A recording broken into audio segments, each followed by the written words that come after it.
September 19ஆம் தேதியிலிருந்து MA Chidambaram ஸ்டேடியமில் இந்தியாவுக்கும் பங்களாதேஷுக்கும் test match நடக்க போகுது. எல்லோரும் டிக்கெட் எடுத்திருப்பீங்க அப்படின்னு நான் நம்புகிறேன்.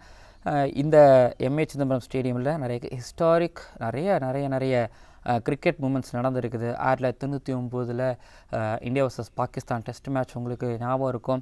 1986 டை டெஸ்ட் மேட்ச் உங்களுக்கு ஞாபகம் இருக்கும். அதுக்கப்புறம் பல ஐபிஎல் ஃபைனல்ஸ், பல ஐபிஎல் மேட்சஸ் அண்ட் பல வேர்ல்டு கப் மேட்சஸ். ஸோ இன்னும் நிறைய மேட்சஸில் வந்து இந்த எம்ஏ சிதம்பரம் ஸ்டேடியம் வந்து ஹோஸ்ட் பண்ணோம். என்னைக்காவது நீங்கள் யோசிச்சிருக்கீங்களா இந்த ஸ்டேடியமோட வரலாறு என்னன்னு சொல்லிட்டு? பட் நான் நிறைய தடவை யோசிச்சிருக்கிறேன். பட் நான் எங்கேயாவது ஒரு இடத்துக்கு போகிறேன் அப்படின்னா அதோட ஹிஸ்ட்ரி தெரிஞ்சுக்கணும்னு நான் நினப்பேன். ஆனால் நம்ம இவ்வளோ சந்தோஷமாக நீங்கள் நிறைய சிஎஸ்கே ஃபேன்ஸ் எங்களோட அன்பு டென்னுன்னு சொல்லிட்டு நீங்கள் கொண்டாடுறீங்களே, இந்த எம்ஏ சிதம்பரம் ஸ்டேடியமுக்கு ஒரு அழகிய வரலாறு, ஒரு பெரிய ஒரு வரலாறு இருக்குது. இதில் 2-3 பேரோட ஒரு ஒத்துழைப்பு, 2-3 பேரோட ஒரு உழைப்பு இதில் அடங்கியிருக்கு. அவங்கள இந்த நேரத்தில் நான் உங்களுக்கு ஞாபகப்படுத்தணும் அப்படின்னு நான் விரும்புகிறேன். ஸோ பேசுவோம். ஜெரில் லேடிஸ் அண்ட் ஜென்டில்மேன், இந்த ஐசிசி வேர்ல்டு டெஸ்ட் சாம்பியன்ஷிப் 2025 மெட்ராஸில் இந்த MA Chidambaram stadium special cric Anand ஷோவிற்கு உங்களை வரவேற்கின்றேன். இந்த India versus Bangladesh Chennai test மேட்ச்சுக்கு நம்ம எக்கச்சக்கமான வீடியோஸ் பண்ண போகிறோம். வெறும் இந்த டெஸ்ட் மேட்ச்சில் ரிவ்யூ தாண்டி, பிச் ரிப்போர்ட் தாண்டி நம்ம பண்ண போகிறது ஒவ்வொரு நாளைக்கோ இல்லை 2 நாளைக்கோ ஒரு தடவை வந்து பார்த்திங்க அப்படின்னா திரும்பி பார்க்குற மாதிரியான, தென் நீங்கள் எந்த விதமான ஒரு யூடியூப் சேனல்லையும் உங்களுக்கு தெரியாத நிறைய கதைகளை மெட்ராஸுங்கிற டைட்டில் மூலமாக உங்ககிட்ட கொண்டு வந்து சேர்க்க போகிறேன். அந்த வகையில் எம்ஏ சிதம்பரம் ஸ்டேடியம் பற்றின ஒரு வரலாறு வீடியோ தான் இந்த வீடியோ. இந்தியாவிலேயே 2வது பழமையான கிரிக்கெட் ஸ்டேடியம், 2வது பழமையான கிரிக்கெட் கிளப் அப்படின்னா மெட்ராஸ் கிரிக்கெட் கிளப். இங்கே தான் வந்து பார்த்திங்க அப்படின்னா மும்பைக்கு முன்னாடி, கல்கட்டாக்கு அப்புறம் கிரிக்கெட் இங்கே தான் வந்து ஆடப்பட்டது. அதுக்கு முன்னாடி குஜராத்தில் ஆடிருப்பாங்க அப்படிங்கிற மாதிரி வந்து கேள்விப்பட முடியுது. அப்படின்னு பார்த்திங்கன்னா 2வதோ இல்லை 3வதோ அந்த இடத்துல கண்டிப்பாக சென்னைக்கு ஒரு பங்கு இருக்குது அப்படிங்கிறதுல எந்த விதமான சந்தேகமும் கிடையாது. ஓகே, இங்கே 1972 சென்னையில் கிரிக்கெட் ஆடப்பட்டதாக நிறைய வரலாறுகள் சொல்லுது. 1946 ஒரு 50 வருஷம் கழித்து மெட்ராஸ் கிரிக்கெட் கிளப் அப்படின்னு சொல்லிட்டு யூரோப்பியன்ஸ், அதாவது சென்னையில் இருக்கக்கூடிய, அதாவது மெட்ராஸில் இருக்கக்கூடிய யூரோப்பியன்ஸ்கள் மட்டும் விளையாடுறதுக்காக மெட்ராஸ் கிரிக்கெட் கிளப் அப்படின்னு ஏற்படுத்தப்படுது. அவங்க வந்து கிரிக்கெட் விளையாண்டுக்கிட்டே இருக்கிறாங்க. ஆனால் கொஞ்சம் யோசிக்கிறாங்க, சரி 1860 வந்து நம்ம விளையாடுறதுக்கு, அதாவது வீக்கெண்டில் நம்ம விளையாடுறதுக்கு, பொழுதுபோக்குக்காக வந்து பார்த்திங்கன்னா நம்மளுக்கு வந்து விளையாடுறதுக்கு ஒரு இடம் வேணும்னு சொல்லிட்டு வந்து பார்த்திங்க அப்படின்னா கவர்மெண்ட்டுக்கிட்ட அவங்க வந்து ஒரு கோரிக்கை வைக்கிறாங்க. அப்போ என்ன பண்ணுறாங்க, சரி டெம்பரவரியாக வந்து கூவம் ஆற்றுக்கு பக்கத்தில், அப்போ கூவம் மாறலாம் வந்து பார்த்திங்க அப்படின்னா ஸோ படகு சவாரியெல்லாம் போயிட்டுருக்கும், ரம்மியமான ஒரு இடமா இருக்கும். ஸோ அந்த இடத்துல வந்து பார்த்திங்க அப்படின்னா அவங்களுக்கு டெம்பரவரியாக ஒரு இடம் ஒதுக்கப்பட்டு 1859 அந்த வருடங்களில் வந்து பார்த்திங்க அப்படின்னா கவர்மெண்ட் வந்து இங்கே சேப்பாக் இருக்கக்கூடிய பேலஸுக்கு பக்கத்தில் வந்து ஒரு இடத்த வந்து ஒதுக்குறாங்க. 1966 அந்த வாக்கில் வந்து பார்த்திங்க அப்படின்னா, ஸோ ஆக்சுவலி கிரவுண்டுங்கிறது வந்து இருக்குது. 1866 வந்து கவர்மெண்ட், அப்போ 3700 ரூபாங்கிறது ரொம்ப பெருசு, சரிப்பா ஸ்டேடியம் நீங்கள் கட்டிக்கோங்க அப்படின்னு சொல்லிட்டு வந்து பார்த்திங்க அப்படின்னா அப்போ அனுமதி கொடுத்ததுக்கப்புறமா ஸோ ஸ்டேடியமும் கட்டி முடிக்கப்படுது. 1891 எம்சிசி பெவிலியன் கட்டி முடிக்கப்படுது. ஸோ கிரவுண்டுன்னு ஒன்று இருந்தால் அங்கே பெவிலியன்னு ஒன்று இருக்கணும். ஸோ அந்த பெவிலியனுக்கும் வந்து பார்த்திங்க அப்படின்னா காசு கொடுக்குறாங்க. அந்த பெவிலியனும் வந்து பார்த்திங்க அப்படின்னா ஸோ கட்டி முடிக்கப்படுது. கிட்டத்தட்ட ஒரு 30-40 வருஷங்களில் வந்து பார்த்திங்கன்னா கிரவுண்டு, பெவிலியன் எல்லாமே கட்டி முடிக்கப்பட்டு ஸோ யூரோப்பியன்ஸுகள் வந்து பார்த்திங்கன்னா அவங்க விளையாடுறதுக்காக மெட்ராஸ் கிரிக்கெட் கிளப்னு ஒன்று ஆரம்பிக்கப்பட்டது. ஸோ இதில் வந்து பார்த்திங்க அப்படின்னா இந்தியன்ஸுகளுக்கு வந்து இடம் கிடையாது. ஸோ இந்தியன்ஸ் நீங்கள் கிரிக்கெட் விளையாடணும் அப்படின்னு ஆசைப்பட்டீங்க அப்படின்னா ஸோ தனியாக தான் விளையாடணும். அதே போல் வந்து பார்த்திங்கன்னா அவங்களால அந்த சேப்பாக் பேலஸுக்கு பக்கத்தில் இருக்கக்கூடிய இந்த சேப்பாக் கிரிக்கெட் கிரவுண்டில் வந்து பார்த்திங்கன்னா அவங்களால கிரிக்கெட் விளையாட முடியாது. ஒன்று அவங்க கிரிக்கெட் விளையாடணும் அப்படின்னா ஒன்று அவங்க எம்சிசியில் இருக்கணும், எம்சிசிலேயே அவங்களால இருக்க முடியாது. ஒன்று எம்சிசிக்கு எதிராக ஆடணும் அப்படிங்கிறது தான் வந்து பார்த்திங்க அப்படின்னா இருக்கக்கூடிய ஒரே வழி. இந்த நேரத்தில் வந்து பார்த்திங்க அப்படின்னா நம்மளோட கிரிக் ஆனந்தா யூடியூப் சேனலை வந்து புஜுபாபு ட்ரோஃபி ஆரம்பிக்கும் பொழுது புஜுபாபு அவர்கள் பற்றிய ஒரு வரலாற்று வீடியோ அப்படியே முன்னாடி லைட்டாக நம்ம சொல்லியிருந்திருப்போம், ஒரு 10 நிமிஷத்துக்கு சொல்லியிருந்திருப்போம் ஒரு வீடியோவில். ஸோ அந்த வரலாறு தான் இப்போ அடுத்த ஒரு 2 நிமிஷத்துக்கு வரப்போகுது. புஜுபாபு அவர்கள் வந்து என்ன யூரோப்பியன்ஸ்கள் மட்டும் தான் கிரிக்கெட்டா, ஸோ அது என்ன அவங்க விட்டு சொத்தா அப்படின்னு இந்த பக்கம் இந்தியன்ஸுகள் நாங்களும் கிரிக்கெட் விளையாடுவோம்னு சொல்லிட்டு மெட்ராஸ் யுனைடெட் கிரிக்கெட் கிளப், அதாவது MUCCன்னு சொல்லிட்டு ஒரு கிரிக்கெட் கிளப் ஆரம்பிக்கிறாரு. ஸோ அதன் மூலமாக வந்து பார்த்திங்க அப்படின்னா ஸோ கிரிக்கெட் அப்படிங்கிறது வந்து சென்னையில் வளருது, அந்த சதன் இந்தியாவில் வளருது. ஸோ அதனால தான் வந்து பார்த்திங்க அப்படின்னா தென்னிந்திய கிரிக்கெட்டின் தந்தை அப்படின்னு சொல்லிட்டு முஜிபு அவர்களை வந்து ஸோ அழைக்கப்படுறாரு. இப்போ அந்த சேப்பாக் கிரிக்கெட் கிரவுண்டில் வந்து ஒரு வேளை இந்தியன்ஸுகள் விளையாடணும் அப்படின்னா நான் முன்னாடி சொன்ன மாதிரியே மெட்ராஸ் கிரிக்கெட் கிளப்பில் இருக்கணும், இல்லை மெட்ராஸ் கிரிக்கெட் கிளப்புக்கு எதிராக வந்து ஆடணும். அப்போ தான் வந்து அனுமதி தருவாங்க. அங்கே மெட்ராஸ் கிரிக்கெட் கிளப்பில் இருக்கக்கூடிய தலைவருக்கும் முஜிபு அவர்களுக்கும் வந்து நல்ல நட்பு ஏற்பட்டு 2 பேர் வந்து பார்த்திங்கன்னா அந்த சேப்பாக் கிரிக்கெட் கிரவுண்டில் வந்து ஸோ விளையாடுறாங்க. MCC vs MUC மேட்ச் நடக்குது. அந்த நேரத்தில் வந்து பார்த்திங்க அப்படின்னா அங்கே MCC பெவிலியனில் ஸோ இந்தியன்ஸுகளை வந்து சாப்பிட அனுமதிக்கலை. ஏன்னா வந்து பார்த்திங்கன்னா அப்போ டேபிள் மேனர்ஸ் இல்லை.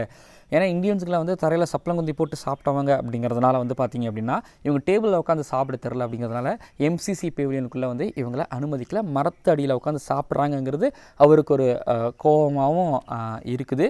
அதுக்கப்புறம் வந்து பார்த்திங்க அப்படின்னா முஜிபு அவர்கள் வந்து இறக்குறாரு. பட் ரெகுலராக வந்து பார்த்திங்க அப்படின்னா ஒவ்வொரு பொங்கல் காலகட்டத்திலையும் MCC vs MUC மேட்ச் வந்து பார்த்திங்கன்னா அந்த பொங்கல் காலகட்டத்தில் நடந்தது. அதனால் ஒவ்வொரு பொங்கல் காலகட்டத்திலையும் வந்து பார்த்திங்க அப்படின்னா ஸோ அப்போ மெட்ராஸ் பிரசிடென்சி போட்டிகளும் நடந்துக்கிட்டு இருக்கும். ஸோ அதெல்லாமே பொங்கல் காலகட்டத்தில் ஸோ அப்படியே வருஷம் நடந்துக்கிட்டு இருக்குது. அப்படி நடக்கும்போது வந்து பார்த்திங்க அப்படின்னா 1932 வந்து அந்த லீக் கிரிக்கெட் போட்டிகள் இப்போது வந்து பார்த்திங்கன்னா அந்த ஃபஸ்ட் டிவிஷன் போட்டிகள் நடக்குது. ஒரு 7-8 டிவிஷன்ஸ் வரைக்கும் போட்டிகள் நடக்குது. அதுக்கு எல்லாத்துக்கும் ஆரம்ப புள்ளிங்கிறது அந்த MCC vs MUC போட்டியும் அடங்கும். அதுக்கு முன்னாடியிலேருந்து வந்து பார்த்திங்கன்னா மெட்ராஸ் பிரசிடென்சி போட்டிகள் நடக்குதுங்கிறது ஒரு பக்கம் இருந்தாலும் 1932 தான் வந்து பார்த்திங்க அப்படின்னா இந்த டிவிஷன் போட்டிகள் வந்து பார்த்திங்கன்னா நடத்தப்படுது. அதுக்கு அடுத்தடுத்த வருடங்களில் வந்து பார்த்திங்க அப்படின்னா மெட்ராஸுக்கும் மைசூருக்கும் ரஞ்சி ட்ரோஃபி மேட்ச் நடக்குது. அதில் மெட்ராஸ் மைசூரை வந்து ஜெயிக்கிறாங்க. இதுக்கிடையில் 1935 மெட்ராஸ் கிரிக்கெட் அசோசியேஷன், இப்போது தமிழ்நாடு கிரிக்கெட் அசோசியேஷனாக இருக்கக்கூடிய மெட்ராஸ் கிரிக்கெட் அசோசியேஷன் வந்து அப்போது ஆரம்பிக்கப்படுது. அந்த 1935 வந்து பார்த்திங்க அப்படின்னா மெட்ராஸ் கிரிக்கெட் கிளப், அதாவது MCC, அதாவது யூரோப்பியன்ஸுகள் மட்டும் இருக்கக்கூடிய அந்த மெட்ராஸ் கிரிக்கெட் அசோசியேஷனுக்கு வந்து பார்த்திங்கன்னா முதல் இந்தியன் MCCயோட பிரசிடெண்ட்டாக MA முத்தைய செட்டியார் வந்து நியமிக்கப்படுறாரு. இது 1935 வரைக்கும். இப்போது 1866 தான் வந்து பார்த்திங்கன்னா இந்த சேப்பாக் கிரிக்கெட் கிரவுண்ட் அப்படிங்கிறதும் இந்த MCC பெவிலியன் அப்படிங்கிறதெல்லாம் கட்டி முடிக்கப்பட்டு இருந்துச்சு. அப்போ அவங்க கவர்மெண்ட்டுக்கிட்ட அவங்க கோரிக்கை வச்சு அவங்க லீஸுக்கு விட்டாங்க. ஓகேங்களா? லீஸுக்கு விட்டதில் வந்து பார்த்திங்கன்னா 30 வருஷம் லீஸு 1866 1936 வரைக்கும் வந்து பார்த்திங்க அப்படின்னா லீஸுக்கு விட்டாங்க. 30 வருஷம் லீஸு. அந்த 1936 அந்த லீஸ் முடியுது. திரும்ப கவர்மெண்ட் வந்து பார்த்திங்கன்னா அதை எக்ஸ்டெண்ட் பண்ணுறாங்க அடுத்த 30 வருஷத்துக்கு. 1966 வரைக்கும் வந்து பார்த்திங்க அப்படின்னா லீஸுக்கு விடுறாங்க. இதுக்கிடையில் வந்து பார்த்திங்க அப்படின்னா அடுத்த ஒரு 10-11 வருஷத்தில் இந்தியாவுக்கு சுதந்திரம் கிடைக்கிது. ஸோ யூரோப்பியன்ஸ் இந்தியா விட்டு வெளியேறாங்க. அதுக்கிடையில் மெட்ராஸ் கிரிக்கெட் கிளப்லேருந்து MCCலேருந்து நிறைய யூரோப்பியன்ஸ் வெளியேறாங்க. நிறைய இந்தியன்ஸுகளும் வந்து பார்த்திங்க அப்படின்னா MCCயில் வந்து பார்த்திங்கன்னா மெம்பர்ஸாக வந்து ஜாயின் பண்ணுறாங்க. இதுக்கிடையில் வந்து பார்த்திங்க அப்படின்னா மெட்ராஸ் கிரிக்கெட் அசோசியேஷன், அதாவது MCAயில் இருக்கக்கூடியவங்களுக்கெல்லாம் வந்து என்ன தோண ஆரம்பிச்சிச்சு அப்படின்னா இந்த ஒரு சின்ன கிரிக்கெட் கிளப்புக்கு இவ்வளோ பெரிய கிரிக்கெட் கிரவுண்ட் அப்படிங்கிறது தேவையா? நம்ம விளையாடுறதுக்கு அவங்களோட பெர்மிஷன் எதுக்கு நமக்கு வேணும்? ஏன்னா நம்ம தானே அங்கே அதிகமாக இருக்கிறோம். மெட்ராஸ் கிரிக்கெட் அசோசியேஷன் MCAல தான் வந்து பார்த்திங்க அப்படின்னா நிறைய இந்தியன் கிரிக்கெட் டீம்ஸ்லாம் வந்து இதில் மெம்பர்ஸாக இருக்கிறாங்க அப்படின்னு சொல்லிட்டு கவர்மெண்ட்டுக்கிட்ட வந்து இவங்க வந்து ஒரு கோரிக்கையை வைக்கிறாங்க. ஸோ அப்படி கோரிக்கையை வைக்கிற நேரத்தில் வந்து பார்த்திங்கன்னா ஒரு பெர்மிஷனை அவங்க வந்து கேட்குறாங்க. ஸோ அந்த பெர்மிஷன் கேட்குற நேரத்தில் மெட்ராஸ் கிரிக்கெட் அசோசியேஷனோட புதிய பிரசிடெண்ட்டாக MA சிதம்பரம் அவர்கள் வந்து ஸோ என்ட்ரி கொடுக்குறாரு. ஸோ அவர் வந்து பார்த்திங்க அப்படின்னா இப்போது சிதம்பரமில் இருக்கக்கூடிய அண்ணாமலை யூனிவர்சிட்டி இருக்குதுல்ல, ஸோ அண்ணாமலை செட்டியாரோட பையன். ஸோ பெரிய ஒரு பிஸ்னஸ் மேன். இப்போ ஸ்பிக்கெலாம் இருக்குல்ல, ஸ்பிக்கெலாம் வந்து பார்த்திங்கன்னா இவர் கொண்டு வந்தது தான், இவரோட ஒரு கம்பெனி தான். MCA கிட்ட காசு கிடையாது ஸ்டேடியம் கட்டணும்னா. அப்போ ஸ்டேடியம் கட்டணும்னா இப்போலாம் வந்து பார்த்திங்கன்னா அப்போவே 1,75,00,000 அப்படின்னா இப்போ கண்டிப்பாக 100 கோடிக்கு மேலேயாவது தேவைப்படும். 1000 டன் ஸ்டீல், 7,500 டன் சிமெண்ட்டு தேவை. ஸோ அதனால் வந்து 1,75,00,000 காசு தேவை. ஓகேங்களா? ஸோ இது வந்து பார்த்திங்கன்னா மெட்ராஸ் கிரிக்கெட் அசோசியேஷன் வந்து ரெடி பண்ணணும். இப்போது 1968 வந்து பார்த்திங்க அப்படின்னா மெட்ராஸ் அப்படிங்கிறது வந்து தமிழ்நாடாக பெயர் மாற்றம் செய்யப்படுது. இதுக்கு இடையில் வந்து பார்த்திங்கன்னா மெட்ராஸ் கிரிக்கெட் அசோசியேஷன் அப்படிங்கிறது தமிழ்நாடு கிரிக்கெட் அசோசியேஷனாக ஸோ மாறுது. இதுலேயும் வந்து பார்த்திங்க அப்படின்னா மெட்ராஸ் கிரிக்கெட் அசோசியேஷனோட பிரசிடெண்ட்டாக இருந்த MA சிதம்பரம் அவர்கள் தான் வந்து பார்த்திங்கன்னா பிரசிடெண்ட்டாக இருக்கிறாரு. ஸோ 1966 லீஸுக்கு வருது. 1968 வந்து Madras cricket association Tamil Nadu cricket அசோசியேஷனாக மாறுது. ஸோ 4 வருஷம் முயற்சிகள் மேற்கொள்கிறாங்க, காசு கலெக்ட் பண்ணிட்டு இருக்கிறாங்க. 1971 தமிழ்நாட்டின் முதலமைச்சராக இருந்த கருணாநிதி அவர்கள் வந்து தமிழ்நாடு அரசின் சார்பாக 15 லட்சம் நன்கொடையாக அப்போ கொடுக்குறாரு. ஸோ அந்த 15 லட்சம் அப்படிங்கிறது வந்து இப்போது பெரிய காசு, அப்போ ரொம்ப பெரிய காசு. அந்த நன்றி கடனுக்காக தான் வந்து பார்த்திங்கன்னா இப்போது கேஎம்கே டெரஸ், கலைஞர் கருணாநிதி அவர்களோட பேரில் KMK terrace, so KMK stand அப்படிங்கிறது வந்து எழுப்பியிருக்கிறாங்க. சரி, ஓகே, 15 லட்சம் கிடைச்சாச்சு. இன்னும் 1,60,00,000 வேணுமே. சிதம்பரம் அவர்கள் என்ன பண்ணுறாரு, தான் கை காசை போட்டு கொடுக்குறாரு. 15 லட்சம் எடுத்து தன்னோட அக்கௌண்ட்லேருந்து கொடுக்குறாரு. ஸோ இப்போ மொத்தம் 30 லட்சம் சேர்த்து வச்சாச்சு. அதே போல் சிதம்பரம் அவர்கள் வந்து பார்த்திங்கன்னா இங்கே எப்படி தமிழ்நாடு கிரிக்கெட் அசோசியேஷனுக்கு பிரசிடெண்ட்டாக இருக்கிறாரோ அதே போல் இந்த குதிரை ரேஸ் பந்தயம்லாம் நடக்கல, ரேஸ் கிளப்புக்கு வந்து பார்த்திங்கன்னா அவர் பிரசிடெண்ட்டாக இருக்கிறாரு. அங்கே இருக்கிறவங்கள்ட்ட கொஞ்சம் பேசி ஸ்டேடியம் கொண்டு நிதியுதவி பண்ணுங்கன்னு சொல்லி நன்கொடையாக கேட்டு அங்கேருந்து ஒரு 5 லட்சம் வாங்குறாரு. 35 லட்சம் வந்து சேர்த்தாச்சு. இன்னும் 1,40,00,000 வேணும். பேங்க்கிட்ட போய் லோன் கேட்டாலும் பேங்க்குக்கு நீங்கள் ஏதாவது கேரண்டி கொடுக்கணும். எதை வச்சு கேட்குறது? இப்போது ஸ்டேடியமை வச்சு கேட்டாலும் வந்து பார்த்திங்க அப்படின்னா இது நம்மளோடது கிடையாது, இது வந்து கவர்மெண்ட்டோடது. அப்படிங்கும்பொழுது தென் இதில் எம்சிஸ்லாம் அங்கே இருக்கிறாங்க. அப்படிங்கும்பொழுது வந்து பார்த்திங்க அப்படின்னா பேங்க்லேருந்து லோன் கிடைக்காது. சரி, என்ன பண்ணுறாரு, செல்வந்தரான சிதம்பரம் அவர்கள் வந்து நிலத்தெல்லாம் எடுத்துக்கோங்கப்பா, ஓகேங்களா, என்னோட கேரண்டியாக வச்சுக்கோங்கப்பான்னு சொல்லி அவரோட சொத்து எல்லாத்தையும் காசு எல்லாத்தையும் வந்து பார்த்திங்க அப்படின்னா கேரண்டியாக கொடுக்குறாரு. 1973 வந்து பார்த்திங்க அப்படின்னா கடன் வாங்கி முக்கால்வாசி ஸ்டேடியம் வந்து கட்டியாச்சு. 1981 முழு ஸ்டேடியமும் கட்டி முடிச்சாச்சு. ஸோ கான்கிரீட்டால் ஆன சேப்பாக் கிரிக்கெட் ஸ்டேடியம் ஸோ தயாராகிடுச்சு. ஸ்டேடியம் ஓப்பன் பண்ணதுக்கு அப்புறமா டிஎன்சி மெம்பர்ஸ்லாம் சேர்ந்து இந்த ஸ்டேடியமுக்கு என்ன பேர் வைக்கலாம் அப்படின்னு யோசிக்கும் பொழுது யோசிக்கலாம் இல்லை, அவங்களோட கோரிக்கை என்னவாக இருந்தது அப்படின்னா இந்த ஸ்டேடியம் கட்டுறதுக்கு வந்து காசு, பெரும்பாலான காசு அப்படிங்கிறது வந்து பார்த்திங்கன்னா சிதம்பரம் அவர்களால் தான் வந்துச்சு. அவர் கேரண்டி கையெழுத்துக்கு போடலை, அவர் உத்தரவாதம் கொடுக்கல அப்படின்னா இந்த சேப்பாக் கிரிக்கெட் ஸ்டேடியம் அப்படிங்கிறது வந்திருக்காது, எங்கள் கிரவுண்டே வந்திருக்காது. அதனால் வந்து சிதம்பரம் ஸ்டேடியம் அப்படின்னு பேர் வைக்கலான்னு அவங்க எல்லாரும் ஆசைப்பட்டாங்க. அவங்க எல்லாரும் ஆசைப்பட்டாலும் சிதம்பரம் தி ஜென்டில்மேன் அவர் வந்து நோ மீன்ஸ் நோ, என் பேரை வைக்கக்கூடாது போங்க அப்படின்னு சொல்லிட்டாரு. ஒரு 5 வருஷம் கழிச்சும் திரும்பி கேட்குறாங்க, அவர் விடுறதா இல்லை. 5 வருஷமும் அவர்கிட்ட வந்து பார்த்தீங்கன்னா சார் வைக்கலாம் சார், சார் உங்கள் பேர் வைக்கலாம் சார், நல்லாயிருக்கும் சார், கஷ்டப்படுத்துறதுன்னு கேட்குறாங்க. ஆனால் அவர் ஒத்துக்கவே இல்லை. 5 வருஷமாக அவர் ஒத்துக்கவே இல்லை. 1981 ஸ்டேடியம் கட்டி முடிக்கப்படுது. 1986 சிதம்பரம் அவர்கள் வந்து லண்டனில் ஒரு வேலை விஷயமாக போகிறாரு. அவர் வேலை விஷயமாக கிளம்பல உடனே தமிழ்நாடு கிரிக்கெட் அசோசியேஷனோட மெம்பர்ஸ் எல்லாம் அவசரமாக மெம்பர்ஸ் எல்லாம் கூப்பிட்டு மீட்டிங் போட்டு, எப்போ அந்த ஸ்டேடியமுக்கு சிதம்பரம் ஸ்டேடியம்னு பேர் வைக்கலாம்ப்பா, அவர் வரத்துக்குள்ள வச்சிடணும்ப்பா அப்படின்னு சொல்லி முடிவு பண்ணுறாங்க.